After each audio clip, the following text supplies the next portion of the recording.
Good morning, everybody. Welcome to another episode of Hawk Blogger Mornings. I am Brian Nemhauser. You can find me and all the things that we do on YouTube, TikTok, Instagram at Hawk Blogger. We'd love to have you follow us on all of those places. If you haven't gone to Instagram, you haven't gone to TikTok, follow us there. Growing and having a lot of fun in those locations as well. You can get our audio on Apple Podcasts, Spotify, wherever you get your audio podcast. It should show up there. If you want to give us a 5-star review, we would really, really appreciate it. It's really great. Helps us grow the show, which helps us get better guests and give you better content and all that stuff. So anytime you want to give us a 5-star rating, we will always gladly take it. And if you want ad-free audio, you can get it at patreon.com/hawkblogger. That is also where you can get access to the Discord server. And soonish, you'll get access to my, elaborate free agency spreadsheet that you'll be able to play around with. Not quite yet, but pretty soon. And this is day 2 of free agency. Even though it's called the legal tampering period, Finn is with us again and would like to jump up for a second, say hello. Even though it's just called the legal tampering period, it basically is just the start of free agency. The amount of people that have already agreed to terms is substantial, and we'll go through some of that here in just a second. I don't expect today to be anywhere near as newsy as yesterday was. I think it's almost impossible for it to be, but I do think there'll be some things that come up. I just, for folks curious, I am not going to do a marathon show today. I thought I was, but I'll tell you what, the weather is tempting me to do other things. I just got to be honest with you. I did not expect to see blue sky and sunshine, and there's not a lot of that going around in the Northwest right now. So I'm going to go chase the sun a little bit after I do this show, but we're going to do a nice solid show. We're going to talk about all the changes. I've got some stuff to show you guys, talk about with you guys. We'll take your questions as we always do.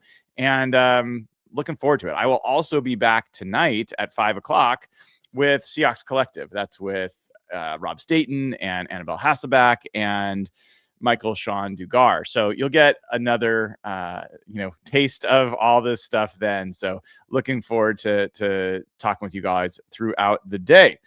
And just another couple quick things. You guys are unbelievable. Yesterday we had, I think, over 60,000 people tune in, which was pretty much double what we had last year, which I thought was like a crazy number then. And we crossed the 40,000 sub mark on YouTube. So congratulations to everybody who's been part of what is a really, really fun, nice, growing community. Appreciate all of you. And really, really unbelievable that, I never thought we'd reach these levels. And now it's just curious where we'll get. We'll get there together. So looking forward to it. Okay. So let's get right into it. First of all, we will do a little bit of a recap, and then we will get into looking at some new numbers that I pulled that I think are interesting. And first things first, let me go and make this full screen, and let me zoom in for you all a little bit so it's big enough. I think yesterday it was about this size is what was working for all of you.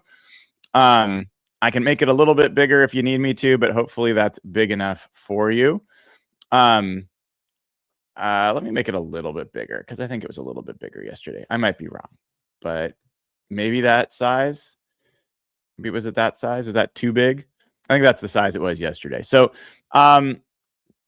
this is a look at what the Seahawks have done so far relative to free agency. And the big surprise, at least for me, I will not try to tell you that I knew everything that was going to happen, and I will not try to tell you that I have sources, although I do, but I will not try to source this stuff when it's really just me reading Twitter or Instagram like everybody else.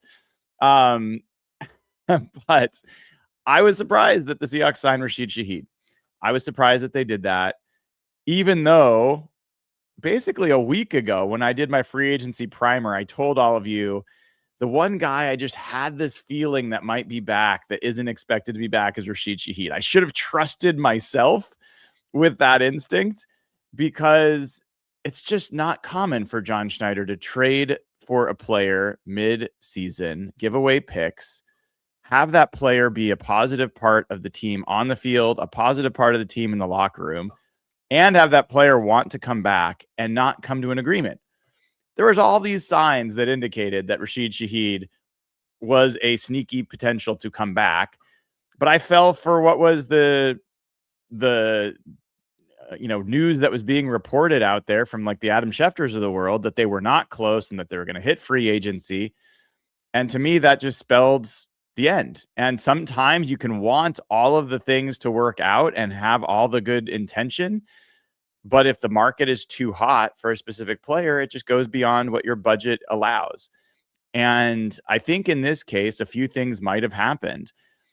I think the fact that I'll come back to this view here in a second and we'll go through all of it. But as I'm monologuing here, one, I still believe the Seahawks intended to trade for Max Crosby. They were going to try to trade for Max Crosby. And so as of last week, they hadn't known yet whether or not they were going to add that salary to their budget. And they were having to be thoughtful about who they were taking up cap space for before then. Now they know that they're not going to have Max Crosby on their roster, so that cleared up some questions from a cap and cash perspective. The next thing that happened is there were numerous reports that the Seahawks were making potential progress with Kobe Bryant to bring him back. And when that didn't work out, specifically, like who knows if they knew that going into yesterday, or if yesterday was the final day where the Bears were able to get things over the finish line and the Seahawks bowed out. But once they decided, all right, we're not going to be able to bring Kobe Bryant back, that has also freed up some dollars that they could allocate elsewhere. So I think there are these pivot moments that John Schneider talks about where plan A is this, plan B is this, plan C is this, and you have to kind of go with what the market bears for you. And so I am not convinced that the Seahawks were going to bring back Rashid Shaheed no matter what. I believe on their side of the ledger, some things did not happen that created some financial flexibility to prioritize Rashid Shaheed. I'm going to talk about the Ken Walker thing in a second, but I see that a little differently than others do. The other thing that I think happened was some of the places that Rashid Shaheed was potentially going to go, like the Bills, like the Raiders, they signed some other receivers first, or in the case of the Bills, they traded for DJ Moore. And maybe some of the market for Rashid Shaheed dried up a little bit, not like a lot, but a little bit. And maybe Rashid Shaheed was very specific about the places he was willing to go. And maybe the places that were on that list disappeared. That can happen too. And so you can have the market drive players and teams apart from each other, and you can have the market drive players and teams toward each other. And in this case, I think the latter is what happened to give a little bit more reason for Rashid Shaheed to come back to Seattle. And I think all Seahawks fans that I saw were celebrating that fact. So really, really cool to see Rashid Shaheed back. We'll talk more about that in a second. Other news from yesterday, Josh Jobe is back 3 years, $24 million, $8 million per year. And then, the other ones are before yesterday, Charles Cross, Abe Lucas, both from that same draft class, 2022, signed their extensions. And then Drake Thomas signed last week, 2 years, $8 million, which is just looking like an absolute insane deal. Ty Okada and George Halani signed their exclusive right free agent deals last week. The team lost Kenneth Walker to the Kansas City Chiefs, Boye Mafe to the Cincinnati Bengals, and Kobe Bryant to the Chicago Bears. So where that leaves the Seahawks in terms of who's left on their list, Tariq Woolen, who tweeted out an ellipses, ... this morning. He is still available, at least as I'm aware. And then you've got Josh Jones, the swing tackle, who has not been signed yet. Again, yesterday, I feel like that's a guy that the that the 49ers should be poking in on, but we will see. You got Chaz Surratt, the special teamers, backup linebacker, Cody White, the wide receiver, Brandon Peely, the nose tackle, Brady Russell, the essentially special teams captain, Jarick Young, the wide receiver, Jake Bobo, the wide receiver, Chris Stoll, the long snapper, AJ Finley, the safety. Shane Lemieux is kind of an odd one to put on there since he never really played for the team, but he was last with the Seahawks, so he shows up on this list. I don't expect there to be much to it from there. All right. So that is a look at where the Seahawks were with free agency as of yesterday. One of the things that I wanted to talk about is this thing I've seen from people talking about, did the Seahawks make this decision between Ken Walker and Rashid Shaheed? Before I do that, I will share that I saw some comment in chat yesterday, like, oh man, Brian clearly does not look at the chat. And I think it was just in joking fashion. I will tell you guys, I am watching Twitter, ESPN, and also doing when I'm on the spreadsheet, I don't have the chat in front of me. So I'm kind of monitoring chat, but right now I am not going to be able to monitor chat as closely as I normally do. So yeah, I do try to pay attention to chat, but I will not be as good. And there's gonna be times you guys are gonna be ahead of me on news, and that's totally fine. So let me get to this Rashid Shaheed, Ken Walker thing. And let me see if I can pull up a tweet around this. Shaheed, Walker. There were people talking about, yeah. So here's from Hayden Hinks. He wrote, the Seahawks had to pick one. Ken Walker, 3 years, $45 million, $29 million guaranteed. Rashid Shaheed, 3 years, $51 million, $35 million guaranteed. As an example of wide receiver is greater than running back in positional value. I don't see it that way. I just don't see it that way. I think that I don't think the Seahawks picked between Ken Walker and Rashid Shaheed. I believe that they look at the running back market and they look at what they're able to, where they're willing to spend percentile wise on that. Because here's the thing. Ken Walker became the 4th highest paid running back in the NFL yesterday and broke the record for most money ever made by a free agent running back. Like, those two things are true. Rashid Shaheed is like let me see if I can pull it up. I don't know if they've updated it yet. He's nowhere close to the top 10 in wide receiver dollars. So let me see if they've updated this on Over the Cap. They have. So Rashid Shaheed is 3, 4, 5, 6, 7, 8, 9, 10, 11, 12, 13, 14, 15, 16, 17, 18, 19, 20. He's like 30th on the receiver list. And that's by APY. That's not even the full total value of the deal. He's much lower if you get to total value. You're talking about getting like the 30th highest paid receiver versus the 4th highest paid running back. There's differences. There's differences in how you allocate your dollars on your roster. Now, yes, the dollars are similar, but think about this. If you are paying top of the market at one position, that is going to preclude your ability, or at least it's going to limit or constrain your ability to spend like even middle of the market at some of your other positions. So you have to be thoughtful. Which position groups and which players are you going to pay top of the market for?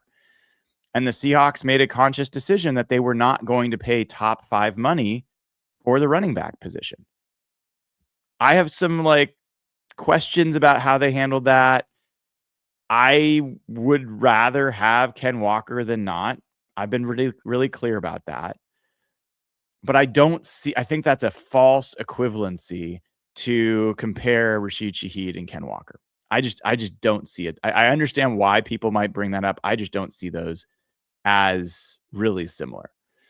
The other thing that I think factors in here is you don't know for sure how much Ken Walker wanted to come back. And I don't think you know for sure how much the Seahawks wanted Ken Walker back. I can make assumptions, but I don't know.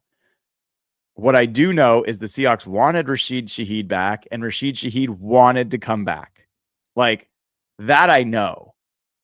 And I think that also plays a role in how these things work out. So if Ken Walker had been like, Seattle's the place I want to be, I don't want to go anywhere else, and Seattle had been like, he's our guy, there's no way he's going anywhere, I think he'd still be here. Those things do factor into massive multi-million dollar decisions. So just a quick comment there. But there have been some other things that have happened since we last spoke after our 8.5-hour marathon yesterday. So let's do this. I'm going to take, I created a new view here. I'm going to see how it works on this higher zoomed in perspective.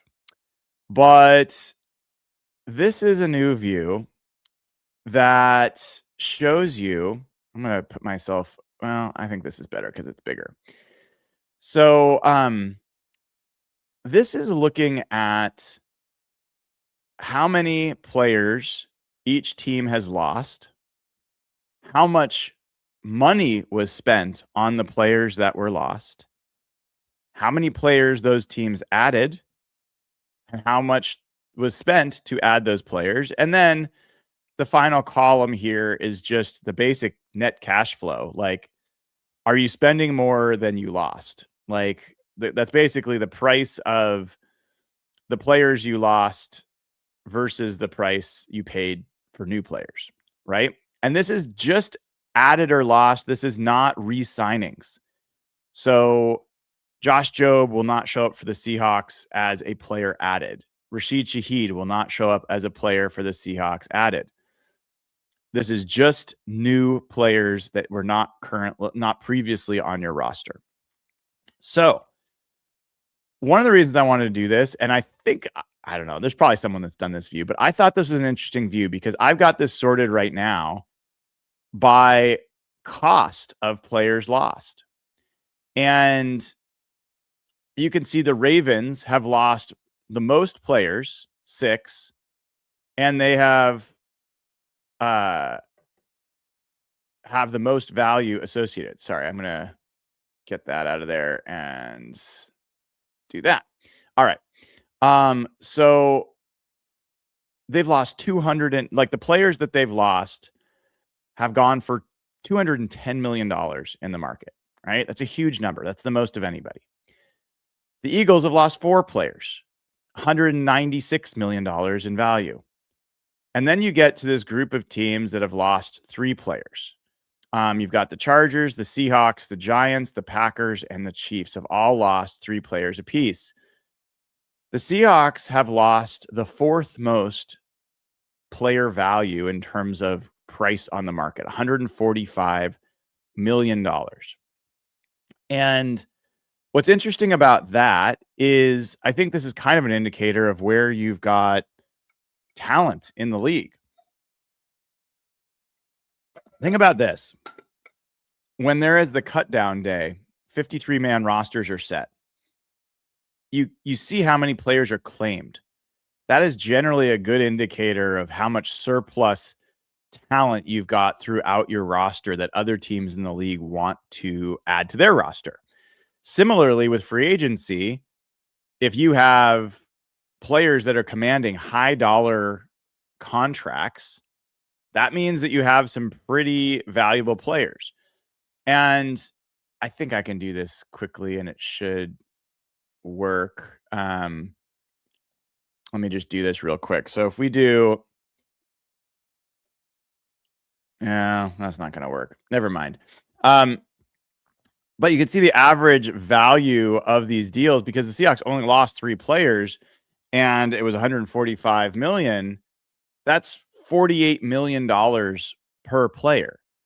The Ravens at 209 million, but they lost 6 players. That's 34.8 million. So the average value of the players the Seahawks lost is actually higher than the Ravens.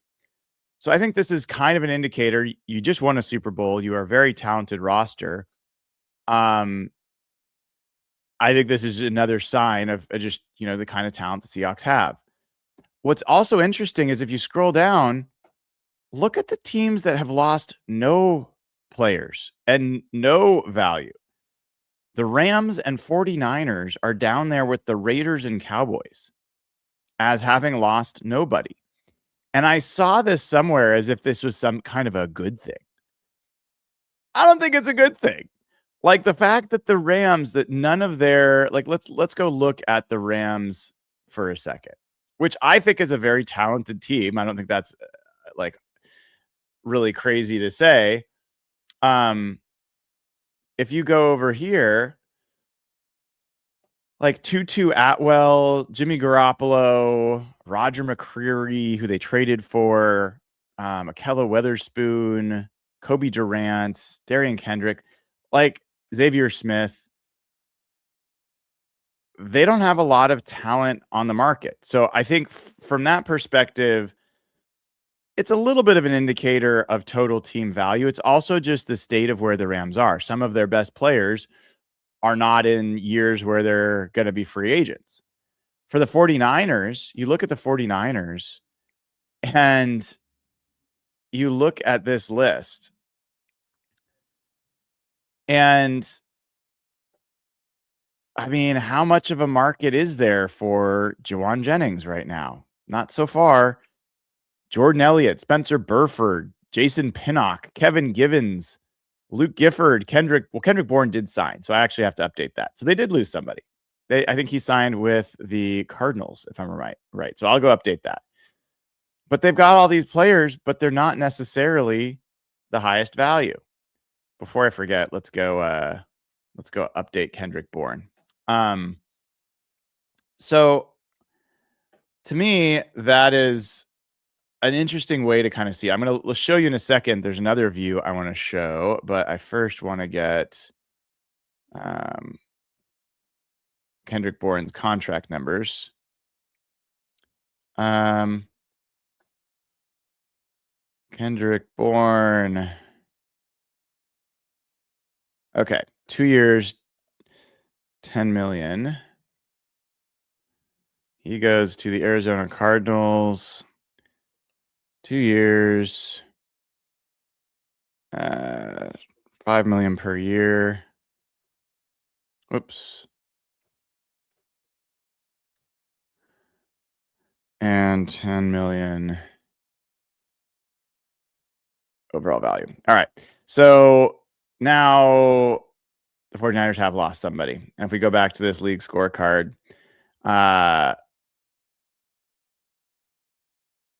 we'll resort here. The 49ers are up there a little bit more. Okay. But now you've got 3 teams that haven't lost anybody of real value. That's, I think, interesting in a state of where those rosters are. If you go the other way and you go let's sort by which teams have added the most players and which teams have added no players, or the least players. You got the top of the league here. The Falcons have added 6 players. The Jets have added 5. The Cardinals have added 5. The Raiders have added 5. The Giants, Saints, Bears, Titans all have added 4. These are all external free agents, not re-signings of guys that are already on the team. Other than the Bears, that's a pretty sorry list of the bottom dwellers of the NFL. So the more players that you've added, the better indicator that you're a pretty bad team and that your roster is pretty barren. There are 4 teams in the NFL that have added 0 players. And they are the Philadelphia Eagles, the Seattle Seahawks, the Jacksonville Jaguars, and the Denver Broncos. Those are all playoff teams. And that is, I think, also an indicator of where you are. The Rams are down here as having just added one player. The Cowboys, Dolphins, Vikings, Lions, Colts, Packers, Ravens are also in that list. Those are all mostly good teams, other than like the Dolphins. You can argue about the Vikings a little bit, but that's also an indicator of where there is roster talent in the NFL.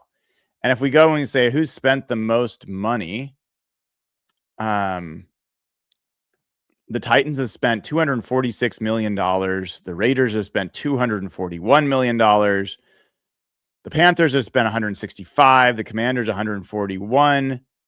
So you get down there. The Seahawks are they're at zero because they have not added any external free agents. Same four teams, right? When you have zero players added, you're going to have $0 spent. So I think this is just another kind of way to look. And then this last view I did, I thought was interesting as well. This is basically taking, the players, the cost of the players you lost versus the cost of players that you've added externally, and having this kind of net cash differential. And the Eagles have the highest. They've lost 195 million and they've spent zero on external guys. The Ravens have lost 209 and they've spent 30, so their net is 179. The Seahawks are third. 145 million players lost, 0 million spent externally. Packers are fourth, Chargers are fifth, Jaguars are sixth. So I think this is also an interesting kind of health indicator of where teams are in their roster and how strong they are. I'm just coming back and seeing some chat with people having some not kind words to say. I'll just say, if you are not kind to people in chat and to me, you're just going to be banned. I don't have much patience for it. So, please, like, the only rules in chat are stick to football and be kind to myself and to other people in chat. And let's not get into it with people that are not being kind. Let's just let myself or the mods handle it. Okay, so that's, I think, a view that I haven't seen anywhere else. I was excited to kind of pull this together. I'm curious, if you guys have thoughts or questions based off of that. But again, to me, this is another sign of the health of the Seahawks roster. So I put this together last night where, let me pull this up real quick and I'll share it with you guys.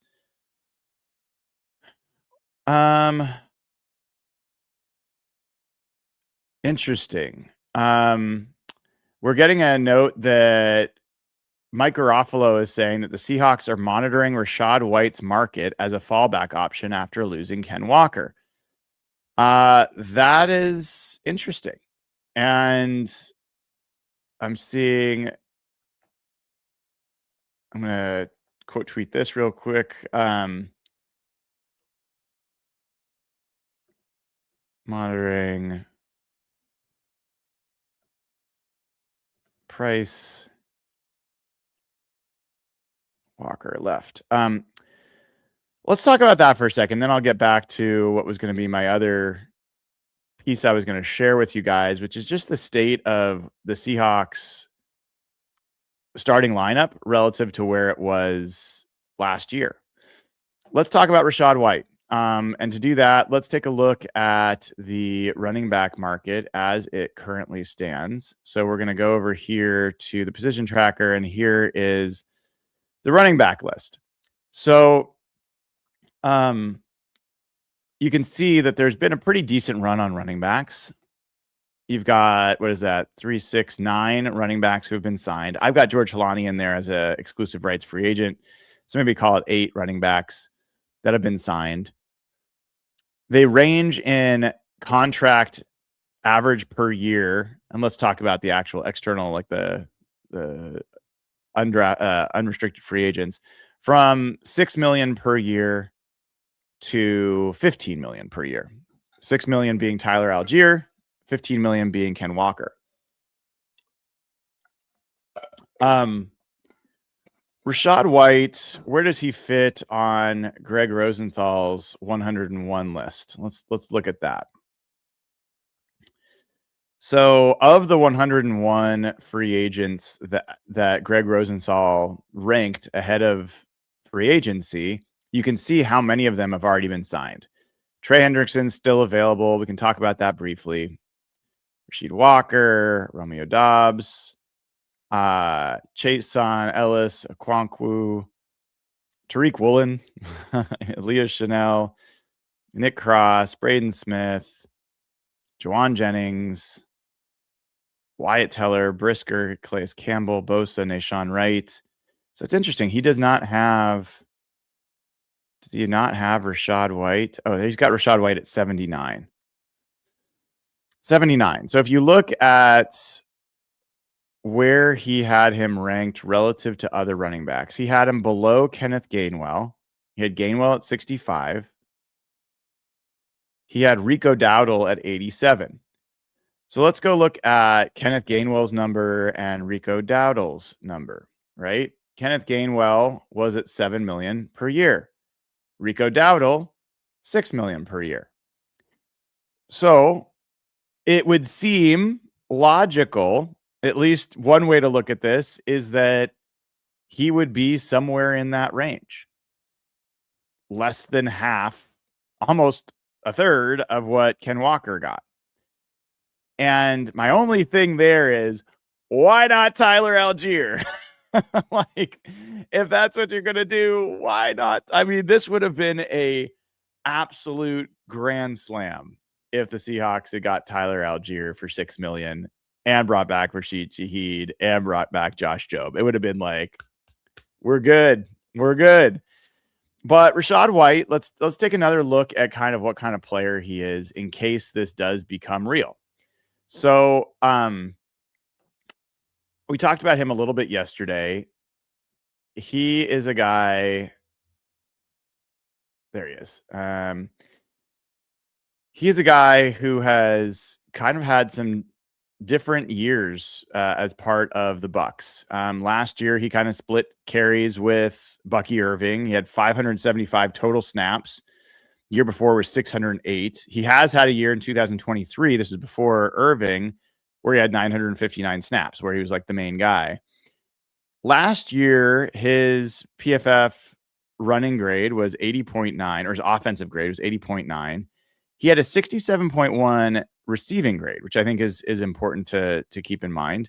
He had a 87.2 run grade. Let's take a closer look a little bit at what's behind some of those numbers. So I'm going to get back to here for a second. And let me pull open. Here we go.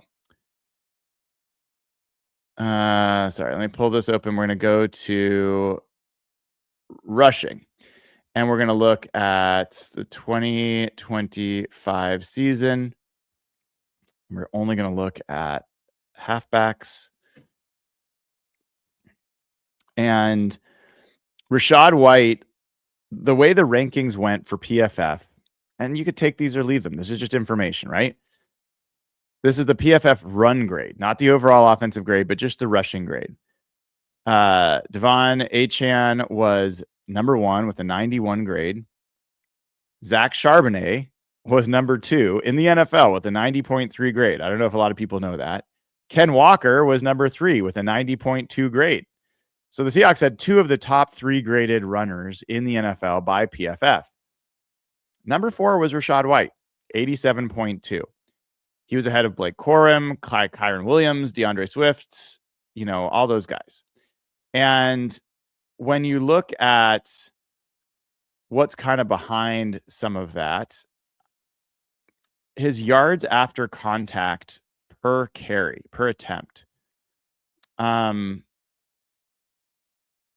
it's a little lower down than I thought. It's like 36. He's basically the same as Ken Walker when it comes to yards after contact. Yards after contact for Ken Walker was 3.00. Rashad White was 2.95. As far as missed tackles forced, this one's a little bit harder because I'd want to see it as a percentage of his attempts. So let's look at that. 25. Well, he's got an elusive rating. I'll look at that in a second. He was more of a gap runner, at least in terms of total runs, than he was zone. That's just schematically. He's not a big breakaway guy. Let's just make sure I've got that right. Breakaway percentage. Okay, that's interesting.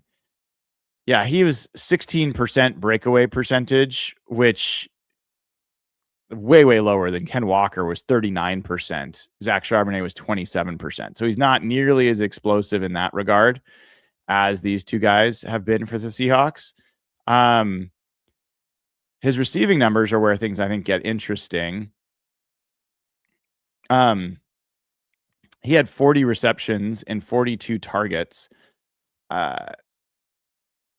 His yards per route run is roughly essentially the equivalent of Zach Charbonnet, which was about half of Ken Walker. So he's not the dynamic player that Ken Walker was. Personally, I still am a Keaton Mitchell guy as far as someone who could add some explosiveness to the mix. But, that's an interesting name for the Seahawks to continue to monitor. Let me see if there's other new news before I keep going on my little soliloquy here. Quick peruse. Sorry, I'm going to mute because I got to blow my nose. 1 second, guys.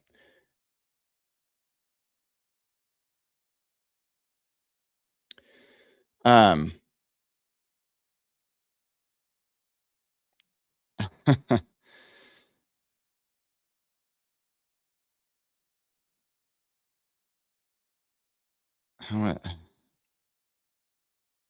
don't know what Bob Condotta just tweeted me at. I'm not sure I'm following it. Anyway, it doesn't matter.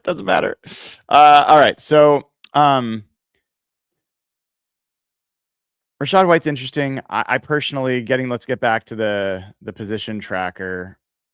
I am more interested personally in Sean Tucker and in Keaton Mitchell. And if I look at their info here, let me see if I can pull up Keaton Mitchell. 1 second here. Okay, Keaton Mitchell. He certainly had a larger percentage, like a bigger yards after contact than Rashad White. And if this is breakaway percentage up here, yeah, it is. From a breakaway percentage perspective, Keaton Mitchell was equivalent with Devon Achane, 46% breakaway percentage, which was higher than Ken Walker's 38.8. I like explosive players. And I think Keaton Mitchell is young and has upside. He has injury issues. He's going to be cheap. That guy's interesting to me. It might also be worth monitoring what happens with Trey Benson for the Arizona Cardinals, who signed Tyler Algier and brought back James Conner. Trey Benson is still early in his contract, so maybe they don't drop him. But this is a guy that had a 51% breakaway percentage. And another guy that I mentioned that I'm kind of like, I've always kind of liked, not as your main guy, but as a change of pace guy, is Amari DiMercato for the Cardinals. He's 27 years old. He is a free agent. He has had some crazy years in terms of yards after contact per attempt. Like, He was at 5.5 last year. He was at 6.9 the year before. That is crazy. And his breakaway percentage was actually 57.4. Now, this is on how many carries? I mean, 44 carries, which is not a lot. But he's an explosive guy. I think he's an interesting player. He's also a good receiver. Worth noting, this is just on 4 carries, but Velus Jones had a 78% breakaway percentage on his 4 carries with the Seahawks last year. Part of why I got excited, because I'm like, this guy's got juice. So anyway, we'll see. We'll see if any of those names come up for the Seahawks. They clearly are going to add to the running back room. Who they add, we will find out.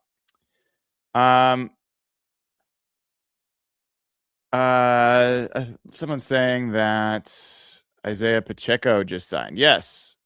Tom Pelissaro is reporting that the Lions are signing Isaiah Pacheco. So we don't have to, are not going to see the, what do you call it? The trade between the Seahawks and the Chiefs at the running back spot. Let's go ahead and update Pacheco, take him off the board. He goes to the Detroit Lions. I don't know. I'm not seeing a dollars value yet on that one. But that is another running back off the board. Okay. So let's go back and talk about a couple other things that kind of were, I think, different kinds of news yesterday. So one is the Rashid Shaheed contract. I told you guys, even though it's coming in at 17 million, I wouldn't be surprised if it ends up coming in closer to 15 million. And based off the details of the contract, that's pretty accurate. Like the first 2 years of Rashid Shaheed is around 15 million a year for the Seahawks. So I think that's a screaming deal. I think it's a great price for them. And then another deal that was, I think, very misreported was the Mike Evans deal. It was 3 years, $60 million, but there's $16 million guaranteed. It essentially reads as a 1 year, $16 million deal. That's a much different. I was very, very critical of a 3 year, $60 million. A 1 year, $16 million deal for Mike Evans is a great deal. And I think the 49ers did really well for themselves with that deal. I still don't see the vision of how that makes the 49ers. Like the fact that Mike Evans thinks the 49ers are his best chance to win a championship. I've got some curiosity about that, because I look at the 49ers and I'm like, they still have the worst defensive tackle room in the NFL. The offensive line has some real questions and could be getting worse. You got Christian McCaffrey, like the oldest offense in the NFL already. Christian McCaffrey's turning 30. I just don't see it. I don't see it. I don't dismiss the 49ers the way some people do. It's like, hey, we kicked their ass the last 2 games of the season. We're so much better. They were missing Nick Bosa and Fred Warner. And if you even just add those 2 players, I think those games are different. I don't think that they beat the Seahawks, but I think they're different.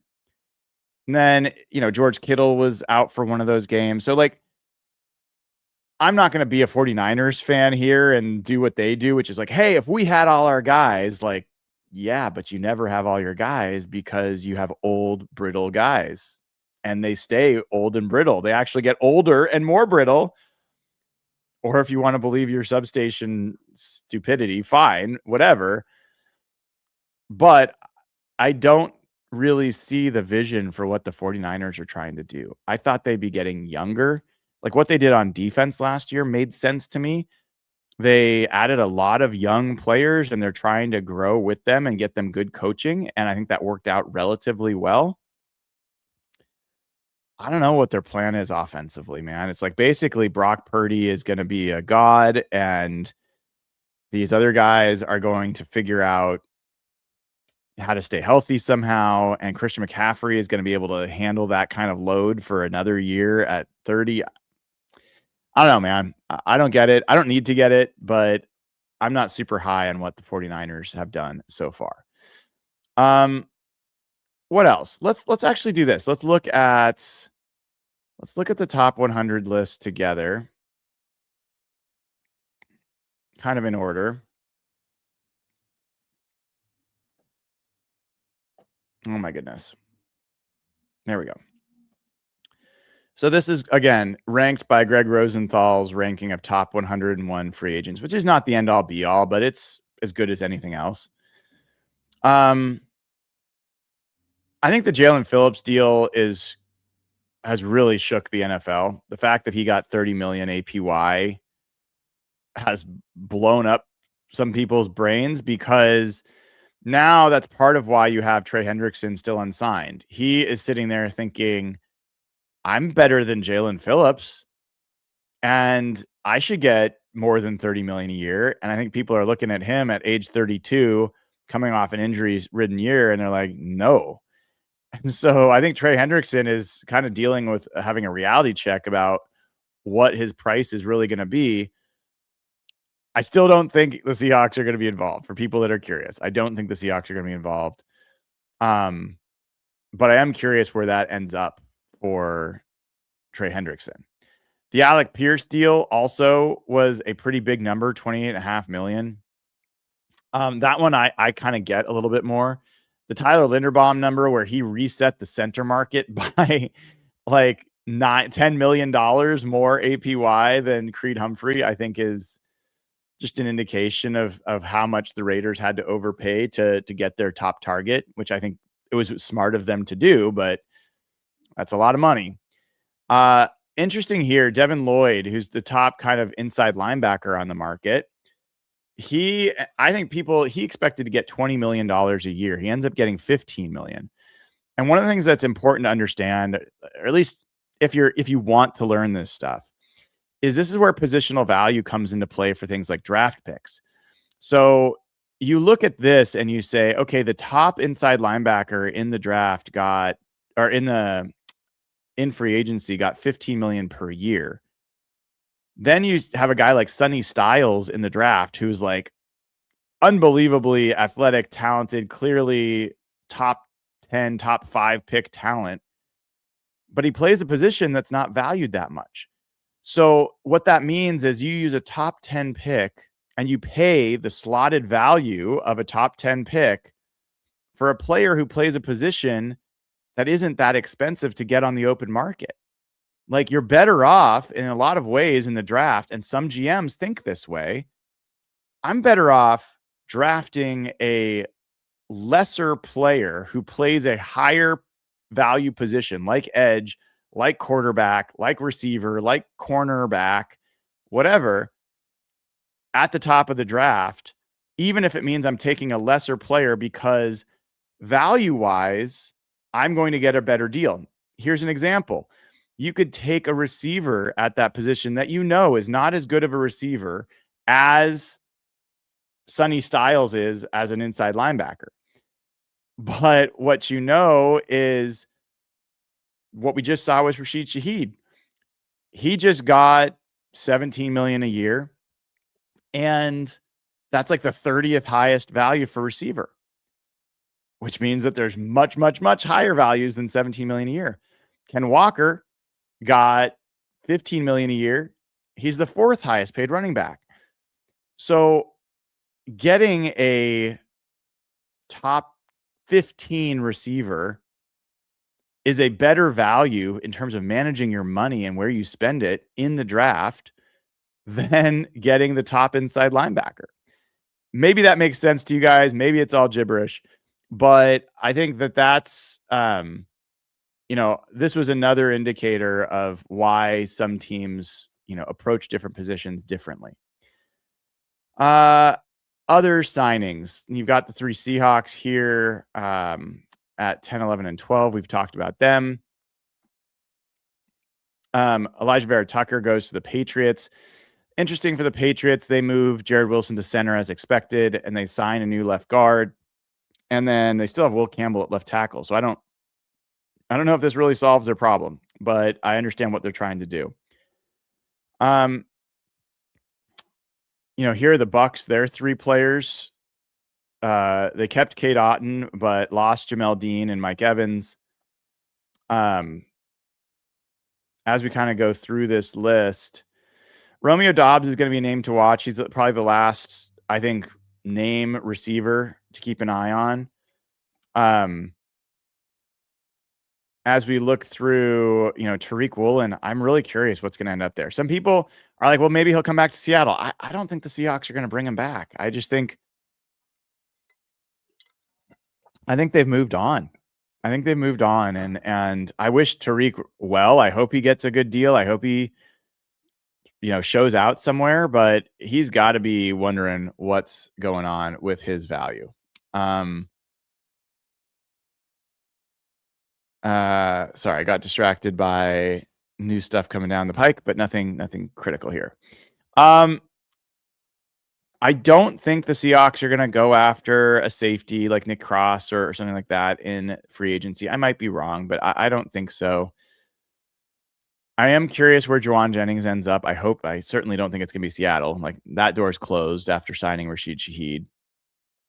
Wyatt Teller has been rumored to the Texans. I know some people are curious about him for Seattle, but I don't think he's coming here. Calais Campbell, I mean, that would be fun, but I just, I don't see that happening. And actually, he was with the Arizona Cardinals last year.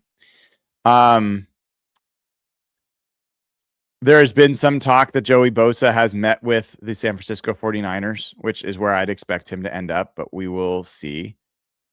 The Bradley Chubb and AJ Epinesa names are 2 that are at least worth monitoring. We don't have information on those guys yet.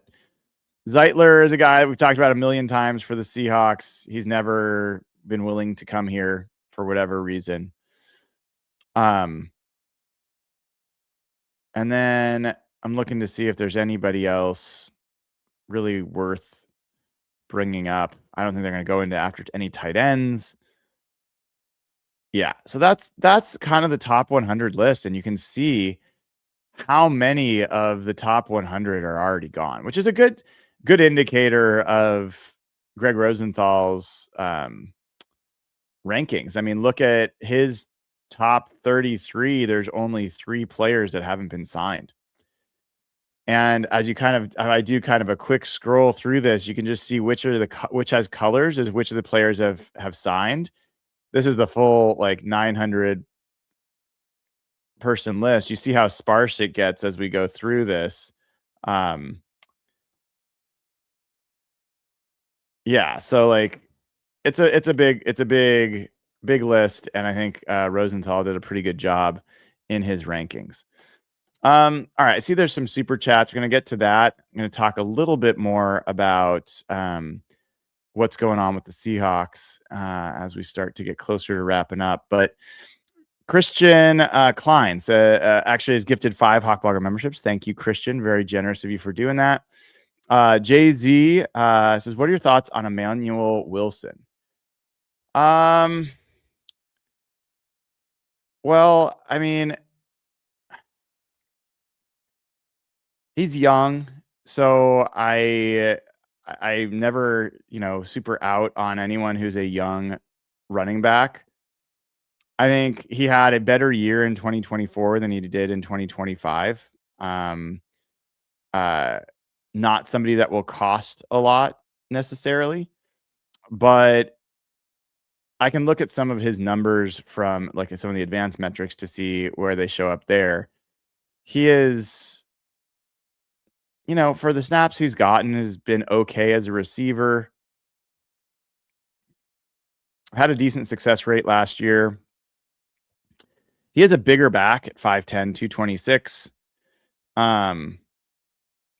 I will do a quick look up here of where he shows up.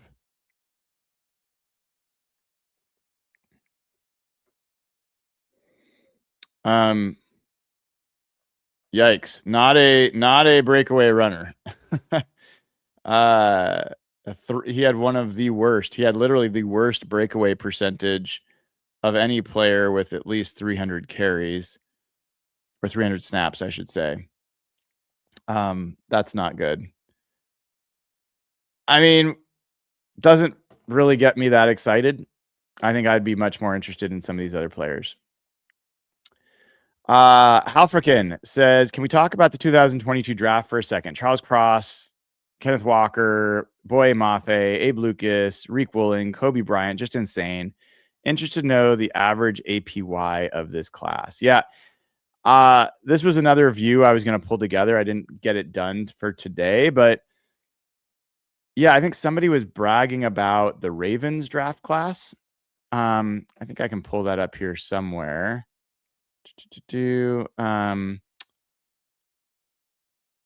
Ravens draft class, draft 2022, I think is how I'll find that. Okay, yes. Ian Rappaport said the 2022 Ravens draft class has collected $298.5 million in contract extensions, with Daniel Falele still available.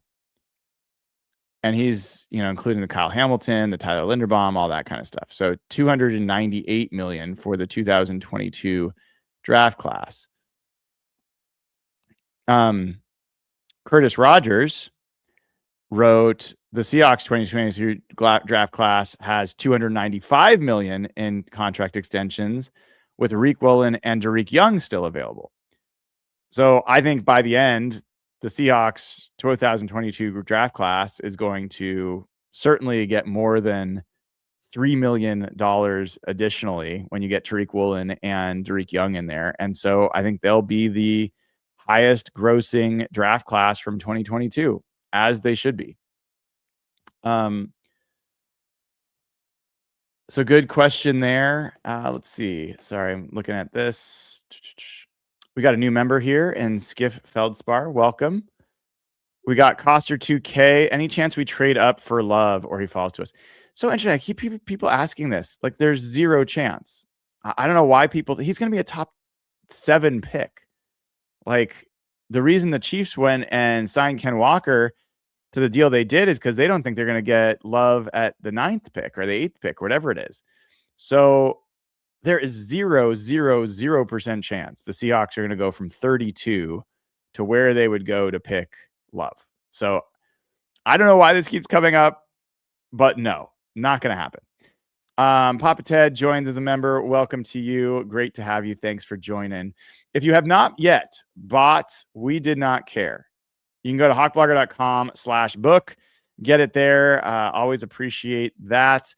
I may be doing a book signing on Thursday, trying to figure out coordination, but we'll see there. If you have not recently gone to simplyseattle.com, now is a great time. You can get Mariners gear, you can get Seahawks gear, any Seattle sports gear you love. Use code HawkBlogger15. Get you 15% off the best Seattle sports gear out there. They are opening a new store in the University District. So looking forward to that. And make sure you check it out once it opens. But go online, simplyseattle.com. Use code HawkBlogger15. Okay. Let me see if there are any other bits of news here. I mean, there's a bunch of kicker news. Chaim Fairbairn signs a 2-year, $13 million deal with the Texans. Interesting. There's a report here that the Cardinals pivoted to Gardner Minshew after talks with Jimmy Garoppolo hit a snag. Well, I don't know who that's worse for, the Cardinals or Garoppolo, because they deserve each other. And the fact that Gardner Minshew is now their guy next to Jacoby Brissett, Cardinals are hurting in a bad way, man. I don't see the vision. I do not see the vision. All right, we got a couple other super chats that have come in. Then I'll check over at Venmo super chats.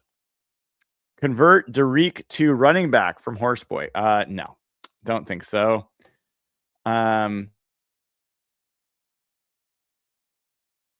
Excuse me. All right. Josh DeHuman says, thoughts on the two Penn State running backs, Singleton and Allen? I think they're both solid options in the draft. Yeah, I mean, there's not many guys in the draft that I'm excited about at the running back spot. I think it's a pretty shitty running back draft class, to be honest. I think Jadarian Price getting as much love as he's getting, no pun intended, for his running back mate, I think is just a sign of that it's an okay. A couple players that are like, Love's great. Price is, I think, okay. And then there's a bunch of like, I don't know, like not a lot of guys that get me excited. So I'm not super excited about the running back draft class in general. I know people got excited about some running backs that ran well. That's all fine, but there is no way you can go into this draft, in my mind, without signing at least one veteran back. So let's see what they do there. Let's see what they do. All right. Let me check Venmo super chats real quick so I don't miss out on any of those. You can do these at venmo.com/Brian-Nemhauser. I mean, if Tim Lincecum does it, you guys can certainly do it. Keep good company. All right, we got a couple super chats here. Nick Cullen says, I recently put my buddy Skyler onto the Hawkblogger train, but over the last few days, he's starting to panic and think the Rams are going to win the Super Bowl. Can you tell Skyler to just relax?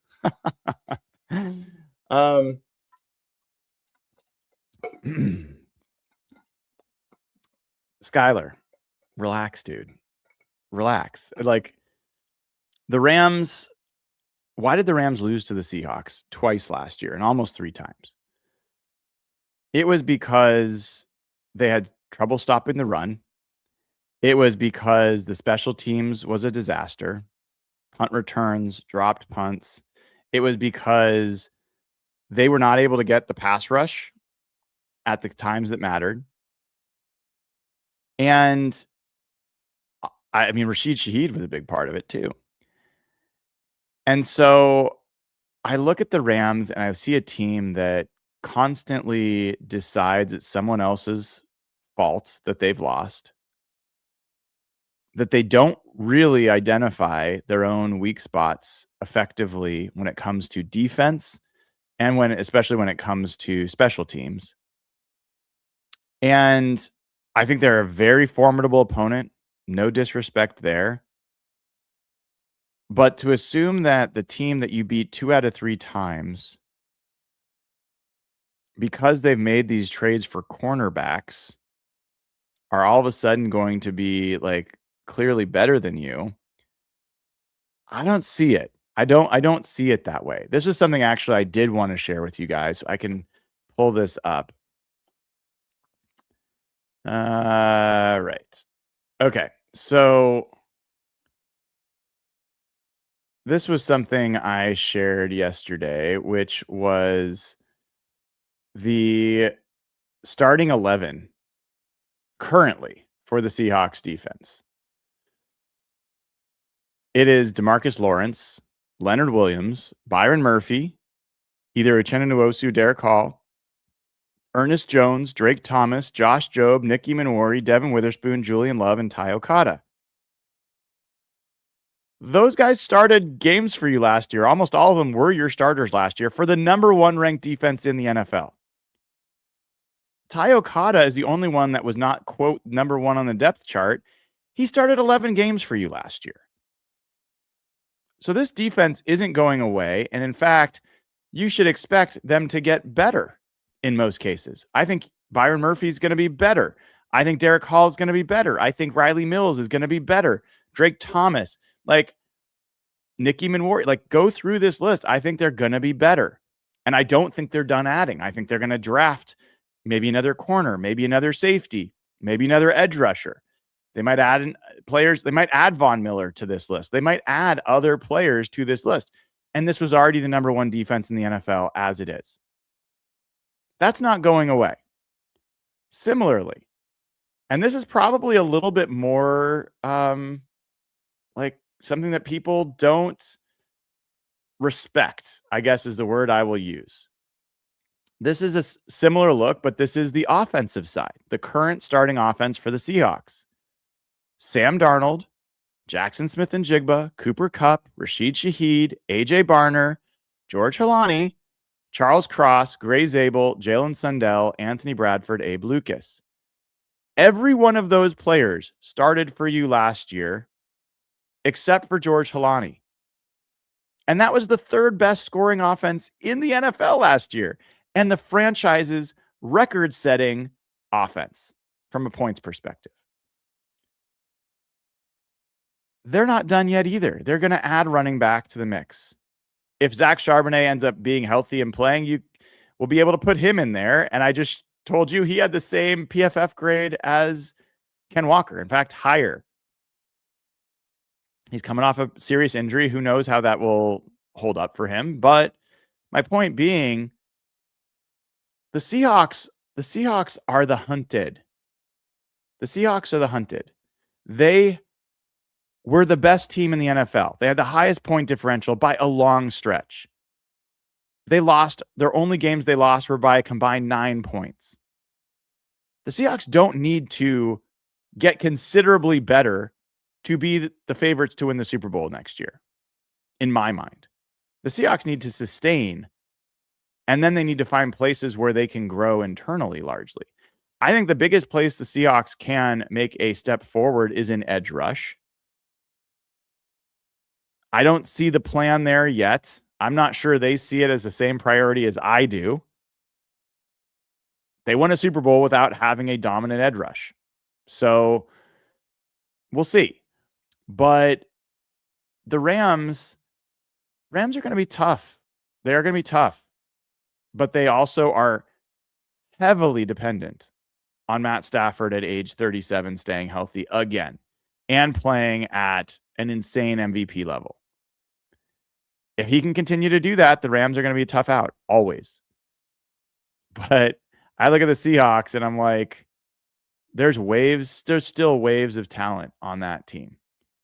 And who knows what Jared Ivey becomes, Connor O'Toole becomes, if Elijah Arroyo steps up. Give me Rashid Shaheed with an entire offseason with one of the best deep ball throwers in the NFL, Sam Darnold, where he can work with him through OTAs and minicamp. And they can have that connection. Like, give me all that. I don't think we've seen the best of the Seahawks yet. So that's what I would say to Skyler. Jacob Hickman, last one here, says, never got to say how cool it was meeting you at the live event. Very much a starstruck moment. Thanks again for your work. I appreciate it. I'm just anyone else. Like, I'm a normal dude. I appreciate it. I will hopefully, if I ever give you the impression that I think I am greater than anybody else, please call me on it. I'm not a big believer in having the perspective that you're somehow important because people know who you are. Like, whatever. I talk on YouTube about the Seahawks, like, whatever. But I appreciate the thought. I don't want to be dismissive, but hopefully I will always keep that level of humility around this stuff. Okay. Let's see. I'm going to make sure there's no other news that broke before the Giants are bringing back Micah McFadden. Yeah, just a lot of kicker news. So with that in mind, I think what I'm going to do is I'm going to wrap here, get people an audio version of this show because we couldn't do an 8.5 hour audio version yesterday. And then I'll be back with Seahawks Collective tonight at 5 p.m. Pacific time. I'm seeing FanDuel try to encourage the Seahawks to trade for Devon Achane for a 2nd round pick and a 6th round pick. They're not going to do that and give him a contract that is going to be higher than potentially Ken Walker's. It's not going to happen. It doesn't make sense. Why wouldn't you just pay Ken Walker as opposed to giving up a second round pick and then paying more than you did for Ken Walker? I don't buy it. Anyway, that'll do it for this episode. I'll see you guys later today. Thanks for being on, and have a great rest of your day.